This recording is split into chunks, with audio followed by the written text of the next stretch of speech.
नमस्कार, आप सभी का स्वागत करती हूँ चैनल पर। मैं त्यागराज अमरीश उम्मीद करती हूँ आप और आपका परिवार स्वस्थ और सुरक्षित होगा। इसी कामना के साथ कहानी की शुरुआत करती हूँ और आज की कहानी यूपी से उत्तर प्रदेश का जिला मेरठ रामपुरी थाना क्षेत्र का इंदिरा नगर कॉलोनी के पत्नी मुस्कान रस्तोगी। उसने 2016 सौरभ राजपूत के साथ में लव मैरिज की थी। उनकी एक बेटी भी है 4-5 साल की। पूर्व मर्चेंट नेवी अधिकारी थे। अब वह बेकरी में काम करते थे लंदन में। वह 24 फरवरी 2025 को वापस इंडिया में लौटे मेरठ में अपनी, क्योंकि 24 फरवरी को रस्तोगी का जन्मदिन था और 28 फरवरी को बेटी पीहू का जन्मदिन था। बेटी महज 4-5 साल की है। दिल में बड़े ही अरमान, उमंगे और तमन्नाएं लेकर वह लंदन से भारत लौटे, परंतु वह नहीं जानते थे कि जिस पत्नी का जन्मदिन मनाने के लिए वह उल्लासित होकर, इतने प्रफुल्लित होकर जा रहे हैं, वही पत्नी उनके ऊपर कहर बनकर टूटेगी। में अंधी पत्नी पति से प्रेम किया। अब वह किसी दूसरे प्रेमी के साथ अवैध संबंध में संलिप्त हो गई और उसने अपने पति को ठिकाने लगाने की योजना बना डाली। योजना अचानक नहीं बनी, योजना वह काफी टाइम से बना रही थी। इतनी शातिर पत्नी, इस शातिर पत्नी की पूरी कहानी मैं आपको सुनाती हूँ। बस आपसे निवेदन करती हूँ, प्लीज जल्दी से चैनल को सब्सक्राइब कर लीजिए। घंटी दिखाई दे रही है, इसे दबाकर ऑल पर सेलेक्ट कर लीजिए। मेरे फैमिली मेंबर बन जाए, क्योंकि मेरी जिंदगी की हर खुशी सिर्फ आपसे है। मुस्कान रस्तोगी एक शातिर पत्नी, एक शातिर बेटी, एक चालाक बहू और एक मक्कार माँ, क्योंकि 4 साल की बेटी भी है उसकी। मुस्कान रस्तोगी ने नारी समाज को शर्मसार किया है। हर एक वो औरत जो अवैध संबंधों में अपने पति का, अपने बच्चों का कत्ल तक कर देती है, या मुस्कान रस्तोगी एक इतनी शातिर पत्नी जिसने पति का कत्ल किया, उसके बाद अपने प्रेमी के साथ फिजिकल भी हो गई। बेकार है, थू है ऐसी औरत के ऊपर, थू है। मैं राक्षसी प्रवृत्ति कहूंगी, क्योंकि वह अपने पति का मर्डर करने के बाद, उसने अपने पति का मर्डर करने के लिए वह नवंबर 2024 से योजना बना रही थी और इसके तहत उसने पहले 2 चाकू खरीदे, जो शार्प चाकू होते हैं नॉनवेज में जो काम आते हैं, और यही बोलकर उसने लिए कि चिकन ले ली है, उसको 2 शार्प चाकू चाहिए। उसके बाद उसने फिर कोई ऐसी मेडिकल स्टोर से दवाई खरीदी जो नशे के लिए काम आती है। तो वह योजना कई महीने पहले से बना रही थी, तैयारी कर रही थी, ताकि सौरभ राजपूत आए और वह अपने काम को सफलतापूर्वक अंजाम दे डाले, वारदात को अंजाम दे डाले। ये ज्यादा बिलीवर था इस चीज को लेके, तो इसके कब्जे में रहता था। ये मुस्कान ने पूरा प्लानिंग मुस्कान की थी। साहिल की माँ के नाम पे? हाँ, साहिल की माँ मर चुकी है। क्यों मर चुकी? साहिल की माँ के नाम पे नहीं था। जो मैसेज आता था, मैसेज में वो ऐसे दिखाती थी कि माँ अवतरित होके आई है, माँ बात कर रही है। हाँ, तो उससे ये कंट्रोल में रहता था। कुछ भी होता था कि माँ को, तो नवंबर के आसपास इसने ठाना कि मैसेज आया कि इसका वध करना है, पति का, सौरभ का। नवंबर से ये प्लानिंग कर रहे थे। उस समय ये जगह ढूंढ रहे थे कि मार के हम गाड़ेंगे कहाँ। इसमें एक और चीज़ होती है कि जो सौरभ के घर वाले थे, वो फाइनेंशियल एक तो दिक्कत थी, इसको शादी कर ली थी, इसको बहुत ज़्यादा इनको दिक्कत थी, और इसी वजह से सौरभ के घर वालों ने इसे घर से निकाल दिया था। ये किराए पे रह रहा था, तो सौरभ के घर वालों ने इसे एक तरह से बेदखल कर दिया था। ज़्यादा रिलेशन इसका टच में नहीं रहते। वजह से कोई और वजह थी? दोनों चीज़ थी। शादी तो थी, लेकिन उस समय तो शादी में साथ रहते थे, लेकिन क्योंकि ये फाइनेंशियली ब्रोक था, फाइनेंशियली अच्छा नहीं था, शराब पीता था, तो परेशान घर वाले ज़्यादा होते थे। तो केवल घर में खाने आते, तो बाकी इससे कोई रिलेशन घर वालों का नहीं था। ये बीच में भी कई बार कई दिन तक गायब रहता था, घर वाले इसको पूछते भी नहीं थे। 2 साल ये बाहर रहा, किसी घर वालों ने इसको पूछा भी नहीं। अभी भी 10 दिन से गायब था, किसी घर वालों ने इसको किसी ने कुछ नहीं पूछा। तो इस बात का इसको पता था कि इसके घर वाले इसको नहीं पूछेंगे, कोई पूछेगा नहीं। तो उसने ये प्लानिंग की थी नवंबर में कि इसको मार के कहीं गाड़ देंगे। गाड़ने के बाद मैं ये बता दूंगी कि ये वापस चला गया अपना वहाँ, ये विदेश चला गया, वापस नहीं आएगा। नवंबर में इसने जगह ढूंढ रही थी गाड़ने के लिए, लेकिन उसको उस समय जगह नहीं मिली। अब इसने एक और प्लानिंग की कि उस समय इसका दोस्तों से भी कहीं पूछा कि मैं पूजा का कुछ सामग्री गाड़ना चाहती हूँ। फिर एक हिंट किया इसने कि अगर कोई मर्डर हो जाए तो कहाँ गाड़ा जाएगा, तो इसके दोस्तों ने सबने मना कर दिया था। तब तक इसको जानकारी हुई कि फरवरी में ये वापस आएगा सौरभ। 22 फरवरी को इसने पहले से प्लानिंग कर रखी थी। इसने चाकू खरीदे, ये गई शॉप पे शारदा रोड पे, वहाँ पे इसने 2 चाकू खरीदे 800 रुपये में, मुर्गा काटने का नाम लेके, चिकन काटने के लिए मुझे चाकू चाहिए। चिकन काटने का चाकू लिया इसने, ये आई है 24 तारीख को ये आया। उससे पहले ही इसने एक और प्लानिंग की थी इसको बेहोश करने की। तो इसने अपना एक बहाना बनाया कि मुझे एंग्जाइटी की प्रॉब्लम है। वहीं पे पास में ब्रह्मपुरी में एक डॉक्टर है, उनके पास गई, उसने अपना इलाज कराया। जो डॉक्टर दवाई पर्चा लिखते हैं, एंजाइटी की। उसने इसको गूगल में सर्च किया। गूगल में सर्च करने के बाद जिस तरह डॉक्टर ने पर्चा रखा था, खाली पर्चे पे इसने फिर वही साइन, वो पर्चे पे वो दोनों दवाइयाँ लिखी। खैर नगर में आके वो उसने दवाइयाँ परचेज़ की हैं। 24 तारीख को ये वापस आया है अपने उसमें, ये विदेश से, लंदन से वापस आया था। 25 तारीख को इसका जन्मदिन, तो जिसका कहना है महिला इसका मुस्कान का, जब पीहू का जन्मदिन बता रहे थे, मुस्कान का बता रही थी। अब एग्जैक्ट क्लियर नहीं, वो भी कंफर्म कर लेंगे कि बर्थडे था। तो उस दिन इसने प्लान किया था शराब में इसको दवाई मिला के सुलाने का। उस दिन भी प्लानिंग थी इसकी। शराब में दवाई भी मिलाई इसने, एंग्जाइटी वाली जो थी, नींद की गोली टाइप की थी। तो वो उस दिन उसने शराब नहीं पी। उसके बाद फिर ये उस दिन से वेट कर रही थी। इस बीच होता क्या था कि जब भी सैटरडे संडे को ये अपनी बच्ची जो इसकी, वो अपनी नानी के यहाँ चली जाती। नानी का घर 2 घर 3 घर छोड़ के ही है, दूर, ज़्यादा दूर नहीं है। तो अपने नानी के पास इसको रख दिया करती थी बच्ची को। 3 तारीख को बच्ची का एग्जाम खत्म हुआ था, उससे एक दिन पहले, तो अपने नानी के यहाँ से छोड़ दिया था।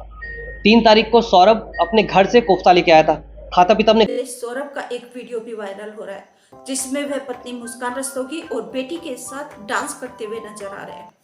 ये जानते थे कि जितनी खुशी के साथ वह अपने खुशियां मना रहे हैं, अपने परिवार मीटर से चल के घर पर आए हैं, वही पत्नी उनको ऐसी क्रूरता से, ऐसे शातिराना अंदाज में उनको मौत देगी।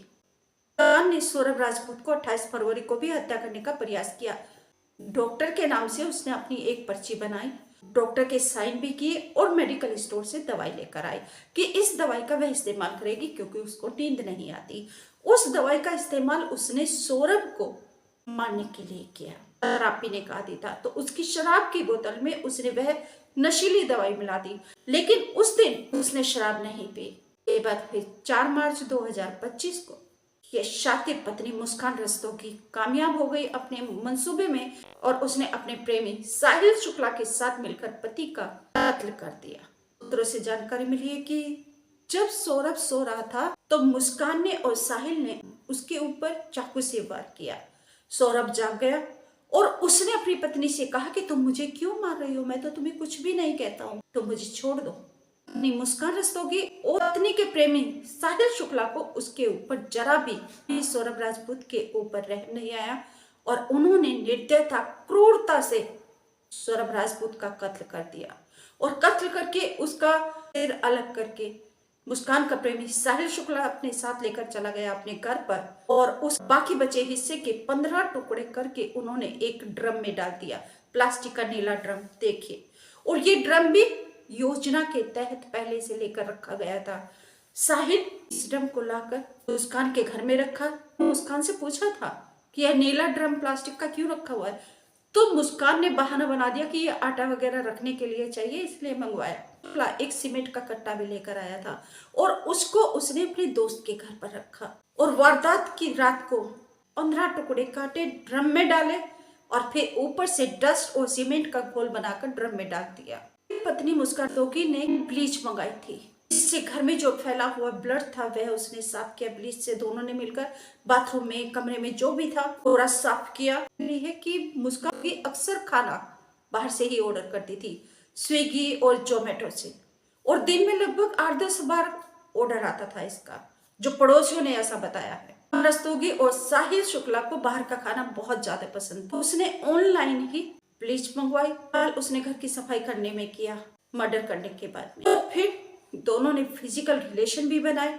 अगले दिन 5 मार्च को ये लोग शिमला चले गए। सौरभ के खाते में 6 लाख रुपए थे। उसके किसी दोस्त के साथ फ्रॉड हुआ था तो उसने 6 लाख रुपए निकाल के 1 लाख रुपए तो रस्तोगी के अकाउंट में डाल दिए थे और कुछ पैसे अपने घर पर दे दिए थे और कुछ पैसे उसने अपने दोस्त को दिए थे रखने के लिए, ऐसी जानकारी मिली है। और साहिल शुक्ला ने 54,000 रुपए में एक कैब की शिमला जाने के लिए। वहां पर ये लोग घूमे फिरे। शिमला में इनको होटल नहीं मिल पा रहा था। एक पति पत्नी की पहचान बताकर ही इन्होंने वहां पर होटल बुक कराया, वहां पर रुके। को जाने के बाद में फिर रात को वापस आकर मुस्कान रस्तोगी ने अपने घर पर फोन किया और उनसे बोला कि मेरी बात पीहू से करवा दीजिए। उससे बात की, लेकिन 18 मार्च तक आते आते ये बात खुल गई। सौरभ राजपूत के भाई बबलू ने पुलिस में एक रिपोर्ट दर्ज कराई थी कि उसका भाई जाने कहां चला गया है। बताया कि उसको शक अपनी भाभी के ऊपर है। इस बिहाफ पर तो पुलिस ने रिपोर्ट के बिहाफ पर मुस्कान और साहिल आ गए तो उनसे पूछताछ करना शुरू किया। इस पर डर गई और उसने अपने घर पर फोन किया। 18 मार्च 2025 को होते हुए उनसे बात की तो पिता ने उससे फिर सारी सच्चाई पूछी। तब मुस्कान ने उनको सारी बात बताई कि सौरभ नहीं रहे और सौरभ की हत्या उसके परिजनों ने कर दी। यानी कि तब भी झूठ बोला। ये शातिर लड़की, शातिर महिला, ये इतने शातिराना तरीके से, शातिराना अंदाज से इसने सारी गुत्थी को उलझाती रही और मनमाने तरीके से योजना बनाकर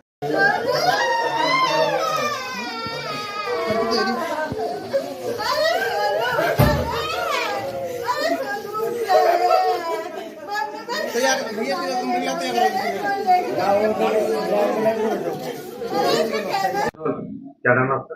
कविता रस्तोगी। कविता जी, क्या हुआ घटना? बेटी ने क्या बताया? जब ये 17 की रात को आए थे तो कॉल वॉल कुछ नहीं करी थी। अगले दिन 18 तारीख को मुझे 12 बजे फ़ोन करा और फ़ोन करने के बाद कहा मम्मी मेरी पीहू से बात करवा दो। हमने उसकी पीहू से बात करवाई तो ये रोने लगी। मैंने कहा क्या हुआ बेटा, तुम्हारी 15 दिन रहे हो, लड़ाई हो गई आपस में? तो कह रही मम्मी मैं घर आके बताऊंगी। मैंने कहा ठीक है आ जा। लड़ते रहते थे दोनों, बच्चा बुद्धि थे, कोई वो नहीं। लाइफ इनकी 2016 से लड़ाई नहीं चल रही थी। कोई हमें वो दिया, होती है बच्चों में बहस, लेकिन हमने कभी ऐसा वो नहीं लिया कि बहुत हम इंटरफेयर कर रहे हैं इनकी लाइफ में। लेकिन उस दिन 12 बजे जब भी ज्यादा रो रही थी तो हमने कहा घर पे आ जा, तू बता क्या बात हुई है। ये आई अकेले। मैंने कहा सौरभ कहाँ है? सौरभ आई नहीं बिल्कुल पीहू से मिलने। तो कह रही घबराई पहले तो। मैंने कहा बता क्या हुआ? मम्मी सौरभ नहीं रहा। रोते रोते बोली। मैंने कहा कैसे नहीं रहा, क्या हो गया, क्या बता।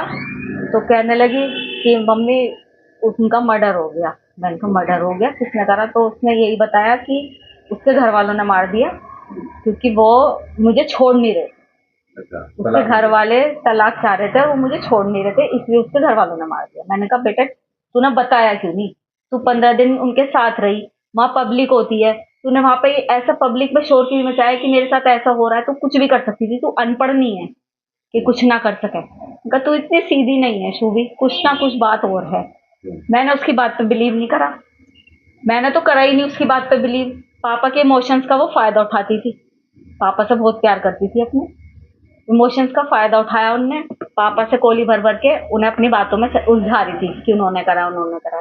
लेकिन ये भी उन्होंने भी बहला फुसला के उसके फेवर में रहे और फिर उससे कहा कि बेटा सच बता दे, तू फंस तो गई है, चाहे तूने करा है नहीं करा, तू जाएगी तो जेली। तो उसकी वही जब हम उसे लेके जाने लगे थाने तो फिर उसके दिमाग में हमने फिर कहा, मैंने कहा बुलबुल भी अभी भी बता दे कुछ बात है।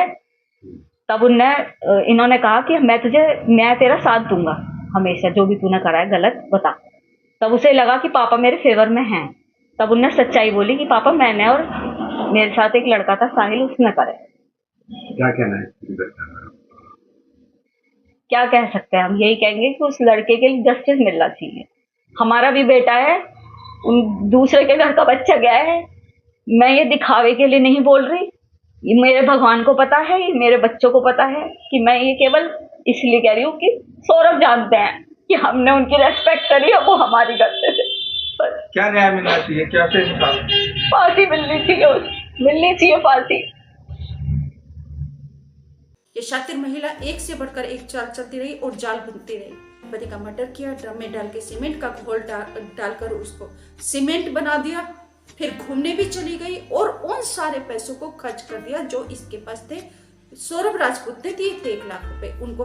जब पिता ने अपने कॉन्फिडेंस में लेकर मुस्कान से सारी बात पूछी तब मुस्कान ने बताया उसने कर दी है। मुस्कान के पिता प्रमोद रस्तोगी और माँ कविता ने पुलिस से बोला कि हमारी बेटी को फांसी दो, इसने हमारे दामाद की हत्या की है। सौरभ के ससुर प्रमोद रस्तोगी और सास कविता खूब रोए हैं और उन्होंने अपनी बेटी के लिए ही फांसी की सजा की मांग की है और उन्होंने कहा कि उन्होंने अपनी बेटी से सारे मतलब खत्म कर लिए। कारण सामने आया है क्योंकि नए खुलासे हो रहे हैं। हत्या का कारण सामने ये आया है, सौरभ ने तलाक देने से मना कर दिया था। 2016 में दोनों की शादी हुई थी, उनकी एक बेटी हुई और 2019 से मुस्कान रस्तोगी साहिल शुक्ला के साथ में पड़ गई थी। ये है कि सौरभ ने और उसे इन दोनों के रिश्ते के बारे में पता चल गया था तो वह मुस्कान को रोकता था इस अवैध रिश्ते से, लेकिन इश्क में अंधी पत्नी क्रूरता से एक राक्षसी की तरह अपने पति का वध कर दिया। उसने कहा है कि मैंने अपने पति को मारा नहीं, मैंने वध किया है। पारलौकिक शक्ति आती है, मर्डर करना है। शातिर तरीके से मुस्कान रस्तोगी ने मांग में सिंदूर भी भरा हुआ था। गिरफ्तार करके पुलिस ने कोर्ट में अदालत में पेश किया और 14 दिन की रिमांड मिली है। भरा हुआ सीमेंट जिसमें लाश के टुकड़े, उसको निकालने के लिए पुलिस ने तोड़ने के लिए ड्रम को काफी मशक्कत की, लेकिन वह नहीं टूटा तो पुलिस फिर उसे एक ई रिक्शा में रखकर मोर्चरी हाउस में ही लेकर गई, जहां पर उसका पोस्टमार्टम होना था। और वहां पर लगभग 2 ड्रिल से उस ड्रम को काटा गया। उसको काटने के बाद सीमेंट निकाला और फिर उसको सीमेंट के टुकड़ों को तोड़ने में कई घंटे की मशक्कत करनी पड़ी, तब उसके जाके शरीर के टुकड़े थोड़े बहुत अलग हुए, जिनका पोस्टमार्टम किया गया। तो डॉक्टर अशोक कटारिया ने बताया कि उन्होंने अपने 30 साल के कैरियर में आज तक ऐसा केस नहीं देखा जो सौरभ राजपूत का था। उन्होंने कहा कि उसके गली हुई थी, बदबू आ रही थी और ढोंगी बाबा इतनी क्रूरता, इतनी उस टीम के डॉक्टर अशोक कटारिया हैरान है, स्तब्ध हैं कि कितनी शातिराना तरीके से क्रूरता से सौरभ राजपूत का मर्डर किया।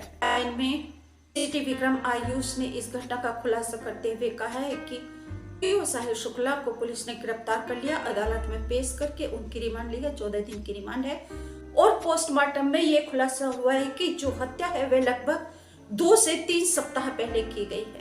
आप सभी से निवेदन करती हूँ, अभी तक आपने चैनल को सब्सक्राइब नहीं किया तो जल्दी से चैनल को सब्सक्राइब कर लीजिए। घंटी दिखाई दे रही है, इसको दबाकर ऑल पर सेलेक्ट कर लीजिए, मेरे फैमिली मेंबर बन जाइए और वीडियो को लाइक करके शेयर जरूर कर दीजिए ताकि हर एक घर तक ये वीडियो पहुंच जाए। और आप सभी बहन भाइयों से मैं निवेदन करती हूँ, प्लीज रिश्तों से बढ़कर कुछ भी नहीं है। रिश्ते जिंदगी हैं, वजूद हैं, रिश्ते जिंदगी की हर खुशी है, तो इनको सजा कर, संजो कर और इनकी रक्षा कीजिए। नमस्कार, थैंक यू।